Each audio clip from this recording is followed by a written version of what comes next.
So everything is ready, Abhinav. Thank you very much to be here. Thank you, Benedict. Thank you, Satyana. Thank you. Welcome to everyone.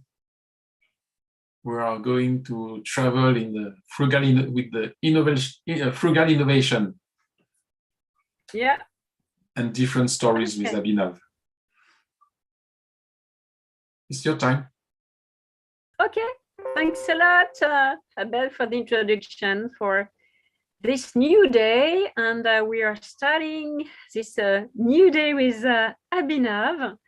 And how can I introduce Abhinav? Because he has so multiple talents that it's pretty hard to define. But I would say that he's a key player in the world in terms of innovation and frugal innovation, creativity, and how to think from scratch with open mind, with, well, he will talk much better than me about all that, but he's really the key actor. What can I say in addition of that? You are touching all kinds of topics to really help people, innovate, organizations, NGOs to really think from scratch. So yes, I'd like to see how we can now talk about education with that in mind, and how we can inspire new students, new way of thinking in education too, with this open mind and frugal creativity. And I think you're going to talk also about the art of questioning. So a mix of both during your speech. And so, Benedict, we can add that 1 year ago, we met with, I met with Abhinav, and this meeting is the beginning of this story. If without this meeting, we can't be here for the International Summit of Education for the Future. This meeting is at the beginning of all this adventure. So you are the perfect illustration of how Abhinav can open up minds, open up talents, resources, motivation to create from scratch something. Perfect illustration. Thanks for the introduction too. Thank you. Thank you very much, Benedict, for your kind words and this grand introduction. And thank you, Abel, for and the whole team for organizing this inspiring event, opening all teachers, parents, and children to new ways of learning. And education and learning is a subject very dear to me. So I grew up in India, and I did my studies from the Sri Aurobindo International Center of Education, also known as the SAICE. And for those of you who are there for Devdeep's presentation on Saturday on integral education, you'd have got a glimpse of our system of education. And like Benedict said, what I'm going to speak to you in the next hour is around innovation, creativity, and the art of questioning. And questioning starts from curiosity. So let me just share my screen.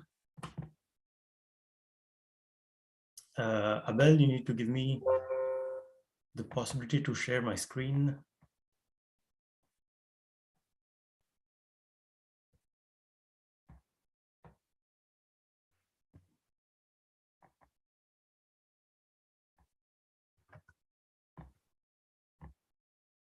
Okay. So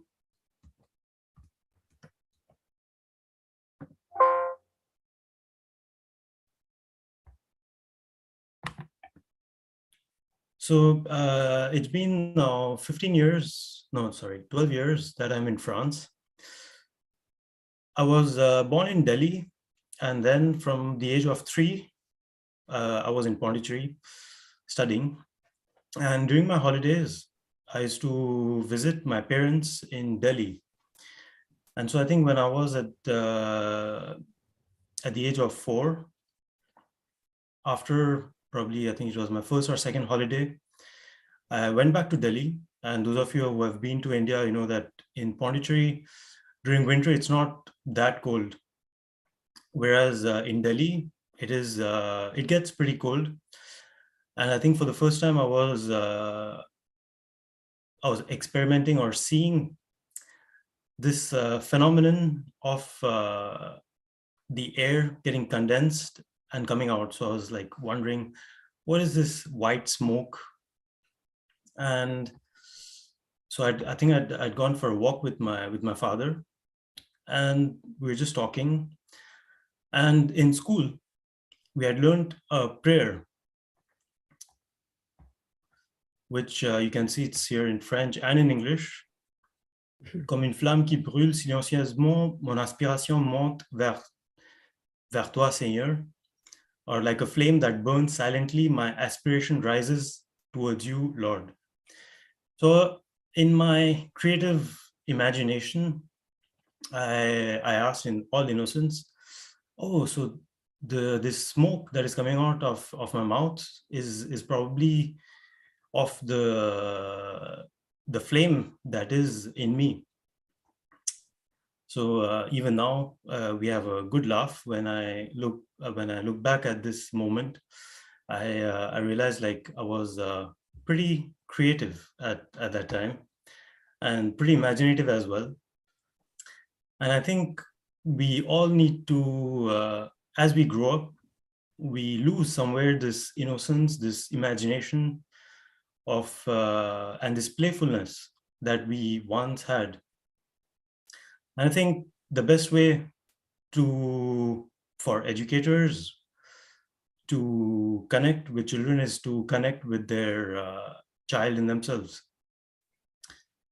And today, the problem is that imagination is in danger. And it's a serious issue because of 3 things. So the first is we are in a lazy economy. Everything is becoming simpler. At a click, we have Uber, a taxi. At a click, we can order food. And innovation is about simplifying life and making things easier. But what is also happening is that as things become easier, we stop thinking. We stop trying to make, because thinking requires effort. That's one, the lazy economy. The second is the attention economy. Facebook, Instagram, TikTok, all these social media, and now with everyone's talking about the metaverse, we are just going to be lost in screens. And all these companies are just trying to make their applications even better to get our attention. And with everything that's happening around on the geopolitical level, with fake news, it's becoming more and more difficult to understand what's real, what's true, what's false. So second is the attention economy. And the third is the consumption economy. Everything is becoming cheaper. Something is broken, we can easily buy something new, and we don't think about making the effort to repair it or use something in a different way. And that's why we need to make this effort with this whole transition to keep our imagination and creativity alive, and as well as trying to make this little effort which can change the world. And this whole notion of ecology and this whole problem with environment is basically because we're not trying to make that effort and not questioning the things around us. As you can see, these children, they're playing cricket, and they have with waste cardboard, they have made like a knee pad to protect their legs, they have made with sticks, the stumps, and with a piece of wood, they have made a bat. So cricket in India is something big, and children can dream about becoming cricketers one day and just having fun. And these children playing on the street, the only resources that they had, they transformed them to play. So with constraints, creativity and imagination are born through constraints.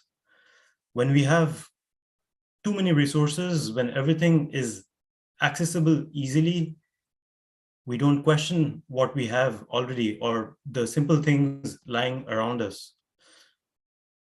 And with the term innovation, we always think new is better, more is better, faster is better, but we don't necessarily need new things. So one important factor is in imagination, creativity is constraints.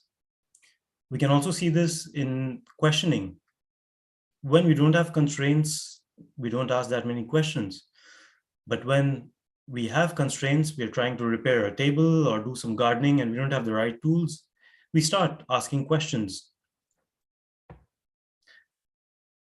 As you can see, these kids, they're having fun with the little resources they have. A tube which has transformed into a telescope, a plane. And something key to innovation is play and exploration. Play and exploration go hand in hand with innovation. And innovation or creativity, play, everything, like the world was born out of chaos. The other notion is chaos and disorder. Normally, we associate chaos with disorder. So like if my cupboard is not arranged, I was told, okay, I need to keep my things in order. But when children play, they mutate, they change their environment, and with the environment, they change themselves. And it's part of the process of discovery. And play and exploration, innovation, they all start with curiosity. And so it's very important to also develop curiosity. And how do we develop curiosity? That's something I think we need to ask ourselves in everyday life. How can we, because once we have a routine, everything is laid out, we get bored because we're not learning anything new or we're not curious.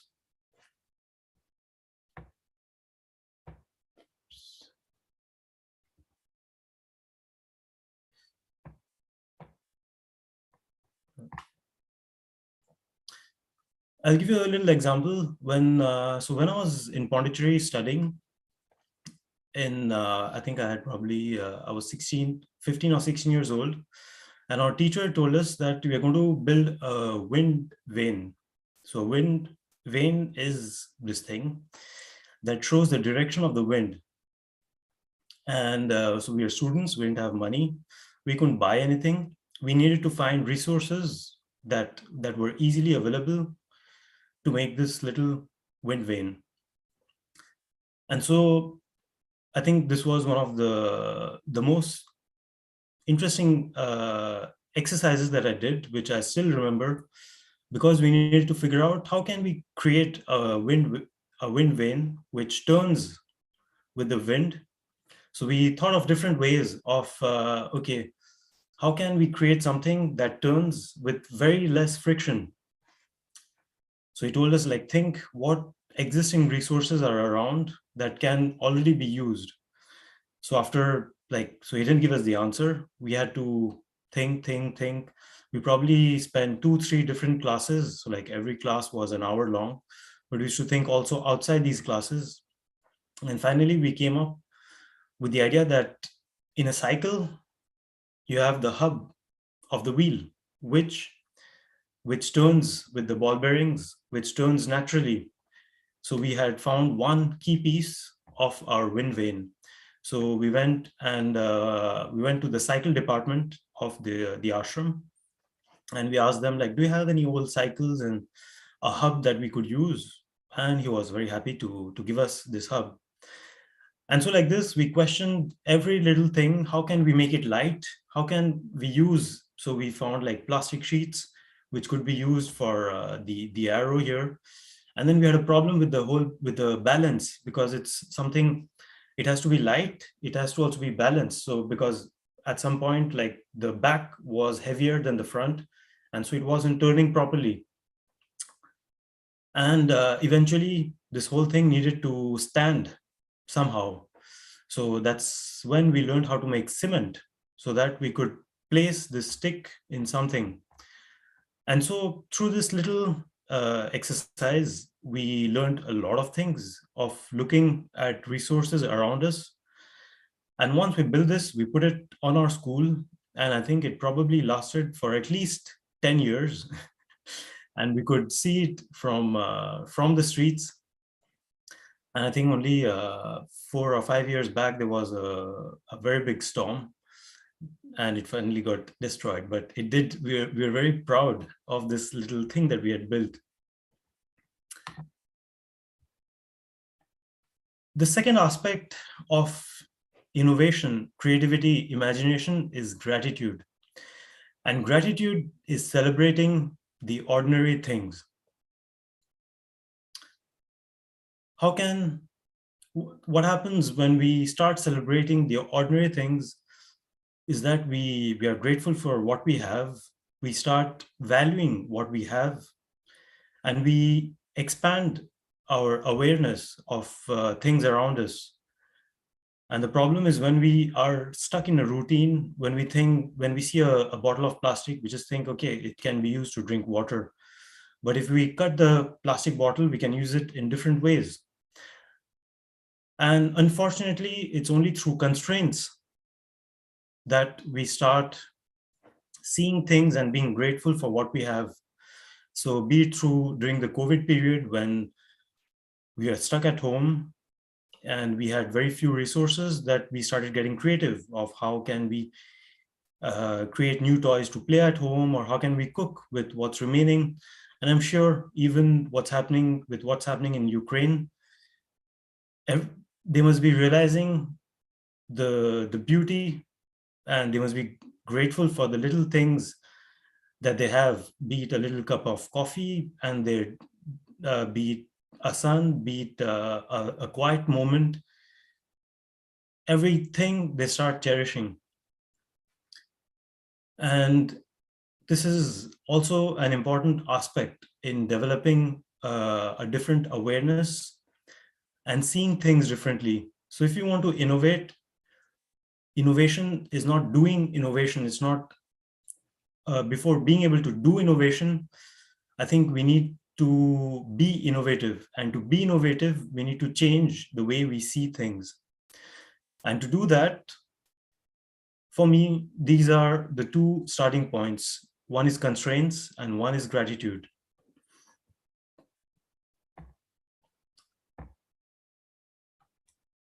So we can have a little simple equation that imagination and creativity is constraints plus gratitude. And so the whole challenge is, how can we in our daily lives get more creative?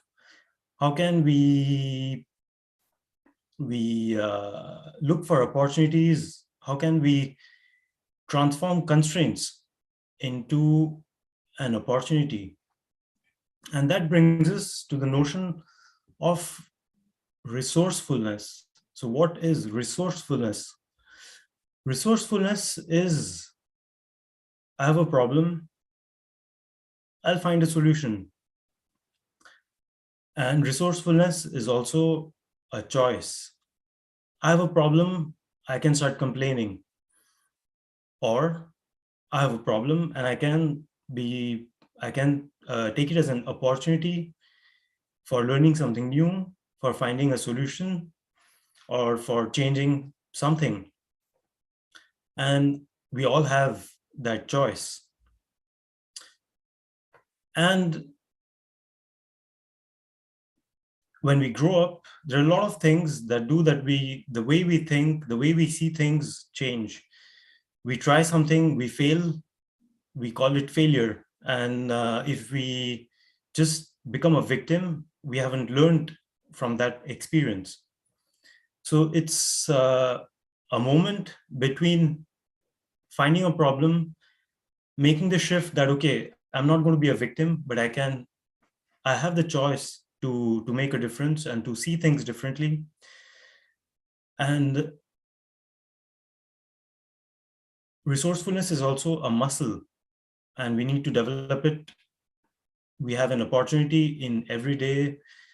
At all moments, we make choices, we make decisions. And so resourcefulness is this optimism, this with gratitude, creativity to find a solution. And I think it's very, it's not easy, but if we take it like something to play, if we look at it like an experiment, a learning opportunity, we can do this every day. The other thing is, when in school, we take up a creative activity, be it singing, dancing, music, and we're not good at it, that's when we create our first equation of failure, where we say creativity is equal to my artistic expression. But there are two different things. The artistic capability and creativity are not the same thing. So today, you ask a grown-up, are you creative? He'll say, no, not at all. I'm not creative. I'm quite boring, actually. But actually, what he's referring to is his artistic capacity, whereas creativity is just being creative, is about having an idea, being imaginative, and doing something. So I have a piece of wood. Today I can play with it. It can become a boat. Tomorrow it can become a plane. Or I can just complain that, oh, I just have a piece of wood. What can I do with it? I don't have anything to be happy about. And so being resourceful is also developing our curiosity muscle. And curiosity is asking questions. You see a phenomenon. I saw white smoke coming out of my mouth. I asked, like, what is this? But if we see it every day, we don't even ask this question. An interesting point to make here would be the notion of routine and rituals. So in a routine, what happens is the ordinary things in everyday life just become invisible because it's a routine. I see this every day, I do this every day, and it's boring. Whereas it's just repetitive. Whereas if I bring in attention and intention, I can make something simple, something ordinary, something beautiful, grand, and magic. And I think we need to cherish what we are grateful for, the little things that we have in everyday life, through these simple acts of gratitude, these moments that we can enjoy. Similarly, nature. Being in nature helps us become more optimist just because of the sheer beauty of nature. Beauty inspires gratitude. Gratitude also can come from our beliefs. So, like growing up in India, we believe in God, or in the Western world, it could be just believing in nature, in something bigger than us. And when we have this belief, we can become resourceful. Like the resources show up when we have a problem, if we believe that there is a solution, we will find a solution. And the problem, this whole problem actually became even graver because of Descartes and his, when we started just thinking that learning is about just thinking and it's about the head. But thinking is more, and I mean, learning is more than just the head. Learning is a whole body experience. It's a whole, we have different aspects of us and we need to learn from everything around us. Everyone, like at the opening talk, Anil Gupta was telling us, everyone can be a teacher, everyone can be a student, and we can be learning all the time. So I don't know if you have heard about micro adventures, but I think it's something wonderful. So Alistair Humphrey defined micro adventures. A micro adventure is an adventure that is short, simple, local, cheap, yet still fun, exciting, challenging, refreshing, and rewarding. And I think only one thing, Abhinav, do you prefer people to ask questions all through long or at the end? They can ask if there are any questions. They can ask. You can Okay. If there are any questions, you can also stop and. So yeah, I just did not mention that at the start. So if you have questions, please do enter them into the chat so that we can I can ask you straight away. Perfect. Okay, Doc. Thank you, Benedict. And I think so during COVID, that's when we realized that we don't need to go to another country, travel kilometers, take the plane to have a holiday. We can have a holiday in our backyard. We can rediscover the city where we are, because when we are in a routine, like in Paris itself, there are so many things to do. I love to be a tourist in Paris whenever I'm around. And a micro adventure is as simple as just, it can be anything. So doing something new, something that takes you out of your comfort zone. So for example, one of my friends, she one day she gave me a challenge to go to a class, and this was a class of the 5 rhythm dance. I didn't know what it was. I didn't even know where I was going. I just knew I had to go somewhere at a particular time. And there they told me that it's going to be a 5 rhythm dance. So I'm very scared of dancing. I'm very bad at dancing. And so I was like already very stressed. And then I saw, so the 5 rhythm dance is about, so during an hour, they play different kinds of musics which evoke 5 different emotions. And then I saw everyone dancing around me, and it was, and I was the only one standing for the first couple of minutes. And I was like, okay, if I don't start moving, I'm going to be the one looking like the weird person in here. And so I started playing the game and experimenting, and I did have fun. And I did learn a lot about myself, and it was a micro adventure. And I think we all need these kind of micro adventures to again develop inspiration, curiosity around us. And so another little anecdote is before COVID in Paris, I used to organize what I call serendipity dinners. And so the concept was pretty simple. The idea was to find, so like in French, I used to call it the dîner improbable. The idea was to find an unusual place and bring in unusual people. And so, like you can see here down, it was in a gramophone museum. Here on top, it was at an art gallery. And every time there were different kinds of people. There were artists, there were different nationalities, there were bloggers, there were engineers, there were entrepreneurs. And the idea was to create curiosity and serendipity. You never know whom you'll meet, what you'll learn, what you'll discover, and that's how you innovate. When two bodies of knowledge come together for the first time, you have innovation. And innovation also starts with inspiration. And I think we need to find these moments of serendipity through micro adventures, through the community.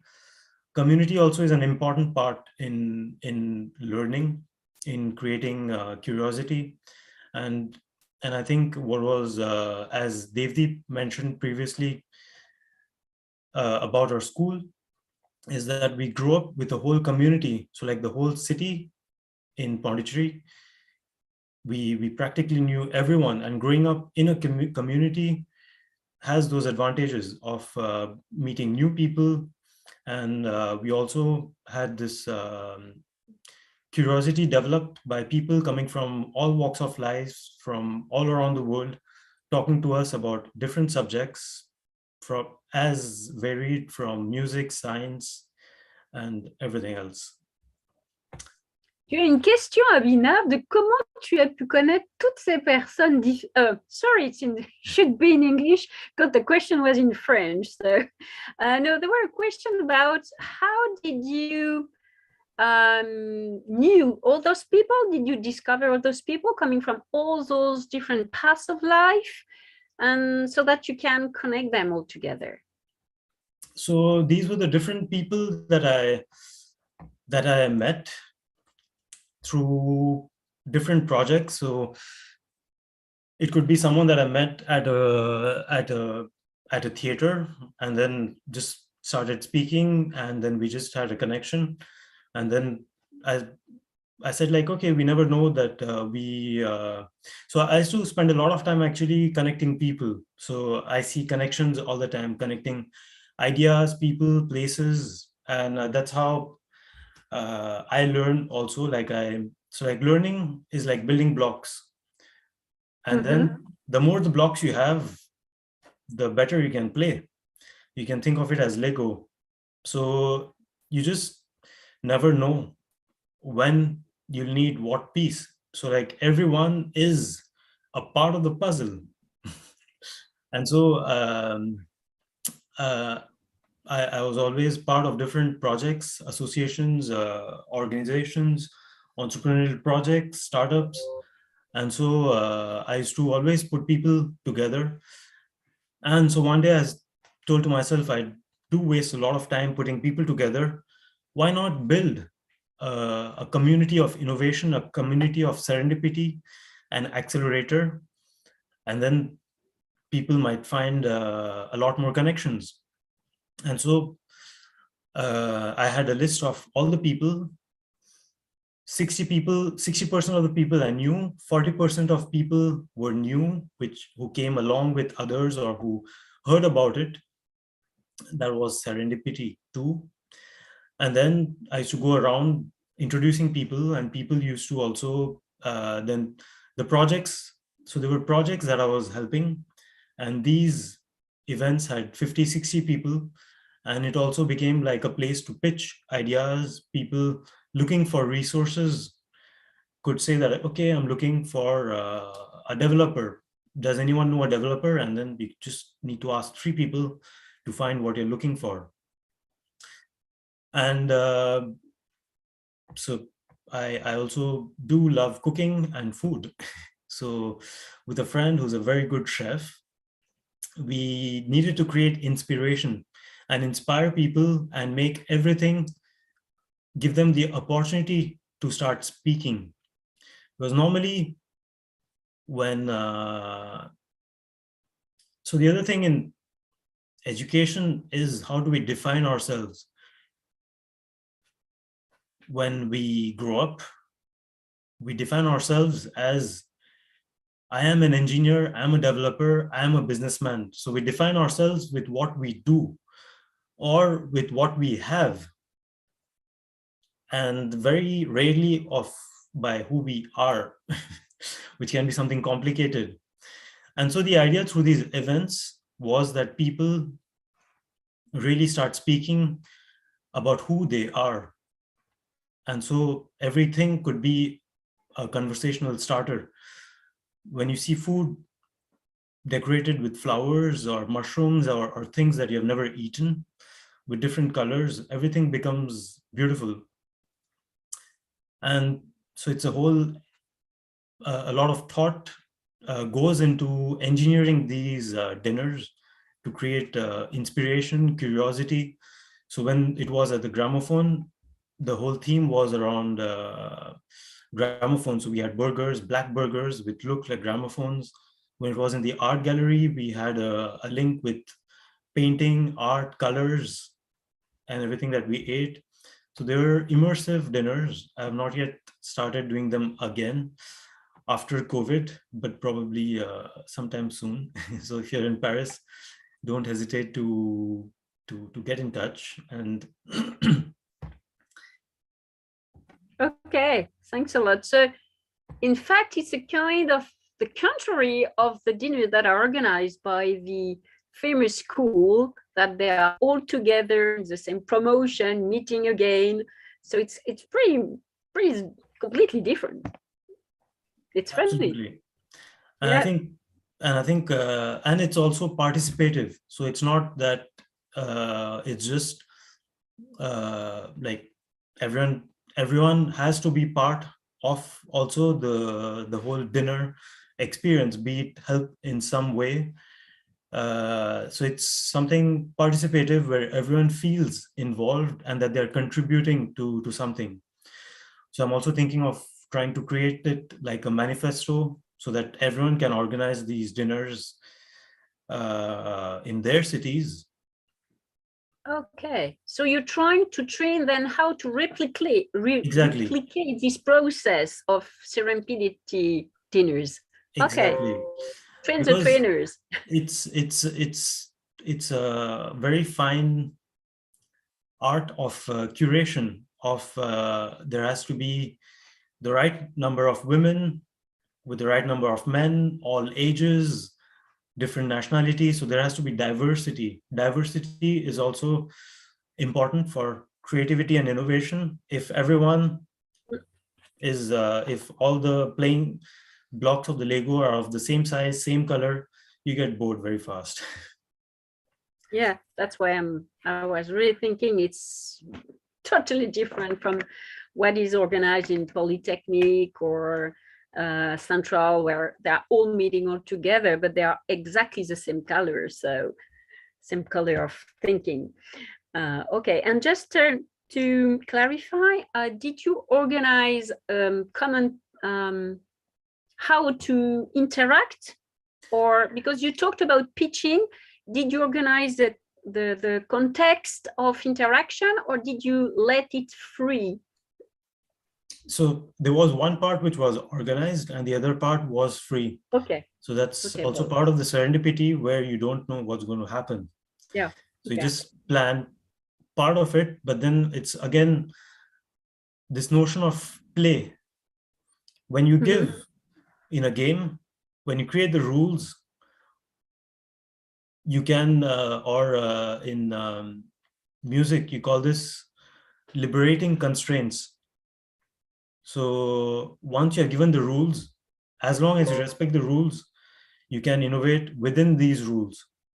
So the constraints were the time, the organizing resources, and apart from that, so I also, this is how I practiced and learned the art of facilitation, because I wasn't getting an opportunity immediately to start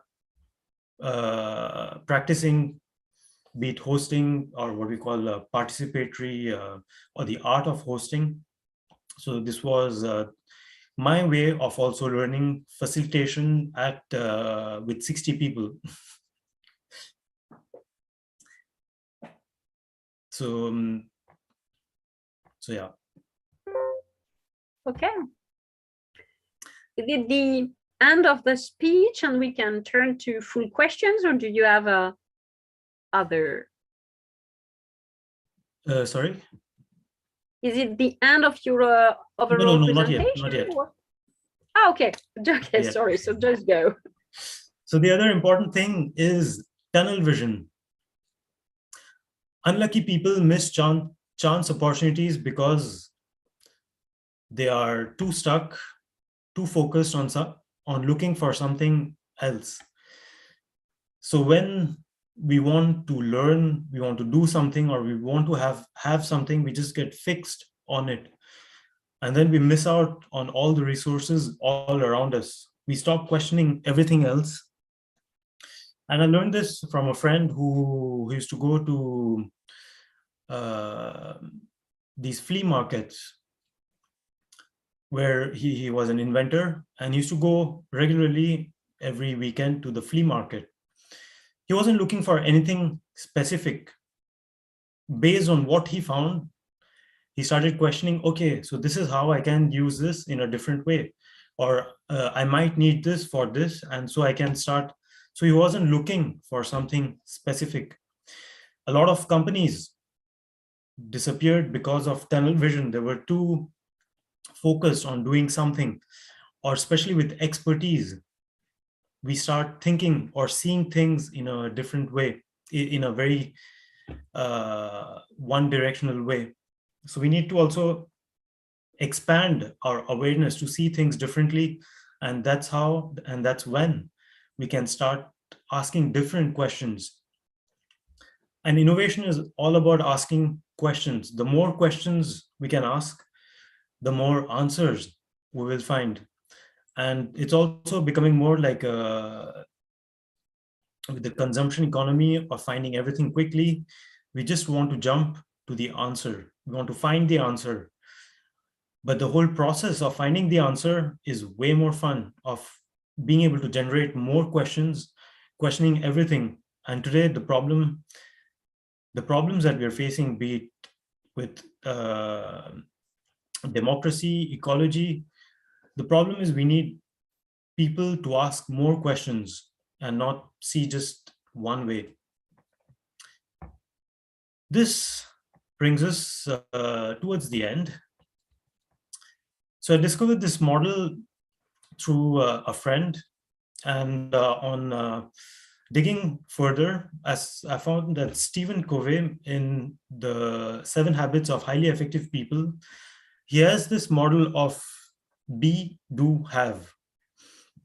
And I found it a very interesting model that can really explain and answer a lot of our questions. Who we are, what we do, what we want to have.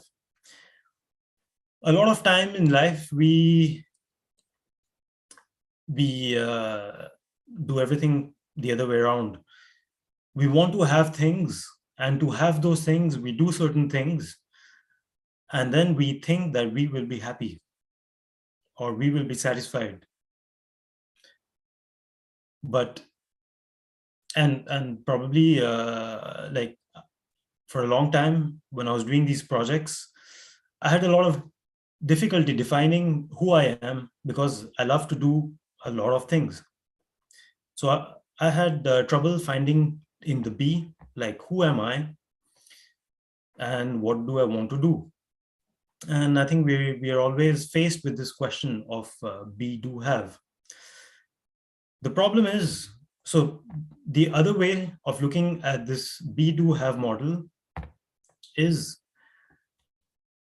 on the y-axis, we have the be, and on the x-axis, we have the have. Now, if we have a life where we just want to have, we just forget about being. We just want to have, and we forget about the being. We have these saints who are more into being, and they don't have. Throughout history, all the philosophers from the East and the West have spoken about minimalism. The Stoics, be it in India, that it's not material pleasure, it's just who we are. And at 45 degrees, where be and have meet is the do axis. So if we do for being and for having, that we can say is the notion of service. So this is Frederick Joel, a friend of mine, that he explained to me. When I saw this model, I was like, wow, it's so simple to explain that when we do something just for the sake of doing and not thinking about the fruit, about the result of having, we can just be, we can just do in excellence. And that's the notion of service. On how can we be of service to others? How can we do something for the pleasure of doing? And it's a very fine line. As you can see, it's just at 45 degrees. So we have three models for students and for all of us. We can be the victim, in the sense we get the order wrong. To have this, to have this, to have that, we need to do this. And to do this, we need to become this. Then you have the hard worker. He's into doing, he's just into doing. And by doing this, he will have that. And by having that, he can be what he wants to be. And finally, we have the winner, which is getting the, once you know who you are, but that can be a lifelong journey to understand who we are, our raison d'être. And once we find that, it's probably sometimes too late. And then we just put ourselves at the service of who we want to be. And we do that, and having becomes a result. And so that is the end of innovation, creativity, Wonderful. the art of questioning, serendipity, the be do have model. Great. If there are any questions, I'll be happy to answer them. Apparently there's lots of interest for your triangle and how to articulate the do, be, and have. Perhaps how could you implement that model, that triangle into the education process? And at which level? Is it when they are very young, or is it all the life of education, I would say, education process through? How would you do that? So it's so everything that we saw about micro adventures, serendipity, curiosity, it's all about the be. And we need to encourage the being. So curiosity, gratitude, and everything that we spoke of, like in a lot of conferences in the summit, the questions were, how can we teach happiness? So happiness is a result, is also a result. And by doing and being, we can achieve that result. And we can see immediately, like when a student is probably struggling with something, where is he stuck? In which part of the triangle is he stuck? How can we encourage the being so that the doing can then come along? And learning is in being in the loop of the be and do, and that's how we develop the learning. So there's a little Sufi saying that there are 4 ways of learning. So the first is learning through the head. So it's the philosopher asking questions and learning through asking questions. The second is the way of the wise man. So the wise man learns through life by doing. And what he learns, so it's the path of the heart. So he learns by doing, and he learns it the hard way or the normal way. And then you have the mystic. The mystic learns through insights, intuition, inspiration. And then you have the saint, who learns through all the other three ways, or all the ways. Mm-hmm. Yeah, that's the path. That's the path. And from everything you say, we better understand why in France we have a hard time, because you said it, we are a Descartes country, so very mental, first level of what you've said. And it's not so easy to have the last part that you were talking about, the mystic one. And probably you were in a better place in the Sri Aurobindo education environment to be where you are today, with that open mind, creativity and innovation, you know, completely being in yourself, in your blood, you know, completely irrigating all your personality. So it's also one of the questions, how can we train teachers? And harder question, in France, with all those principles, what would you advise? What can we do? To teach the principles of the as in the B2 have, I think it's like I said, the developing gratitude, starting to cherish ordinary things, how with little ordinary things we can become creative, how can we become better problem solvers, how can we ask more questions and question everything around us, because asking questions makes us stay in the be-do sector. By if we don't have an answer, we try, we play, we experiment, and we get the answer. So like teaching is teaching is information. So knowledge is information, but then that knowledge transforms into wisdom once we have done and learned it through experimentation. Mm-hmm. And did you create a kind of a mentor program for teachers, for example, or is it something that you would like to plan one day? Because I was just doing a parallel with Cecile Falber, who created a program, a mentoring program for the 8 Shields, because she saw that it was working in another part of the world, and she's creating that in France. So is it something you'd like? So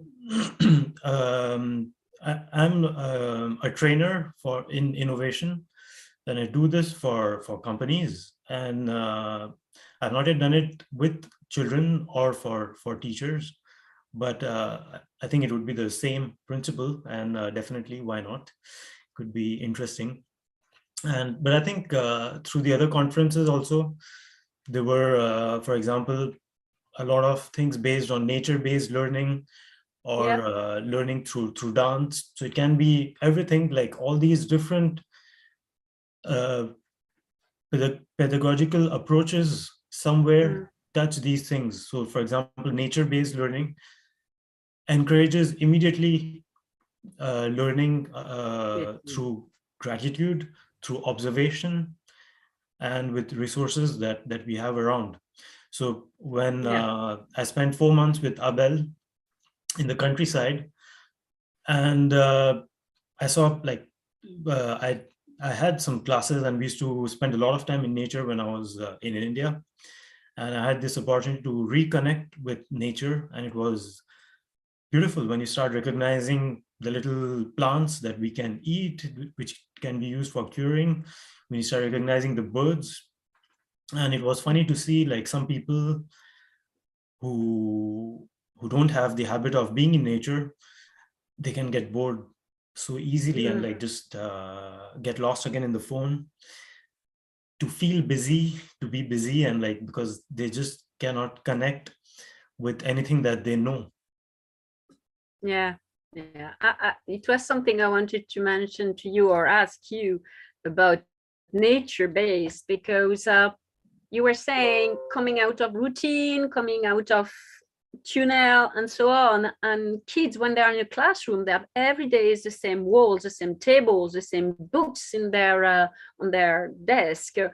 Everything is always the same, even if they are changing a little bit the different topic they're going to talk about.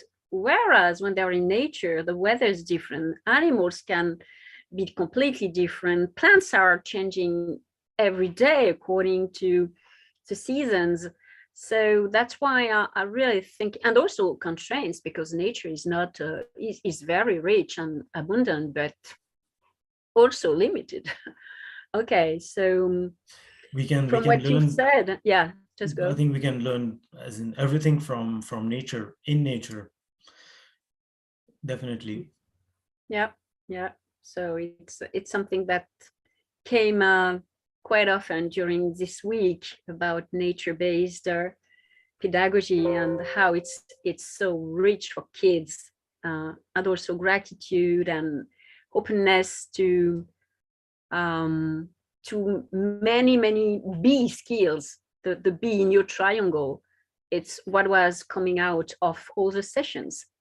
The be, the gratitude, the empathy, the heartfulness, the joy, everything was in.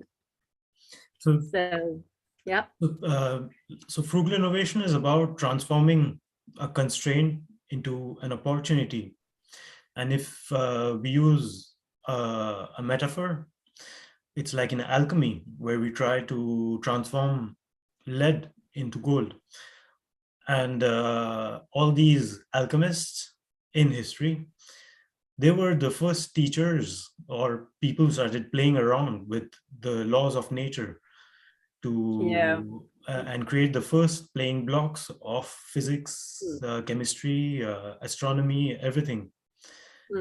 And so probably they started with the have, like they wanted to create gold. But then they realized that alchemy is not about just finding gold, but like we need to find the gold in ourselves as well, the be. But that was something that they discovered through the do. Yeah, that's a very good reminder. And when you also read about Gaudi, about Steiner, about Einstein, they're all saying that nature was inspiring them, and then after they were going to the other side of the triangle, but was always a be at first, which can be surprising because we all think they are mental people, but they were having a very good balance in your triangle. Benedict, Abhinav. Yep. It's 1:30. Yes, we are stopping. Thank Perfect. you. That was the conclusion.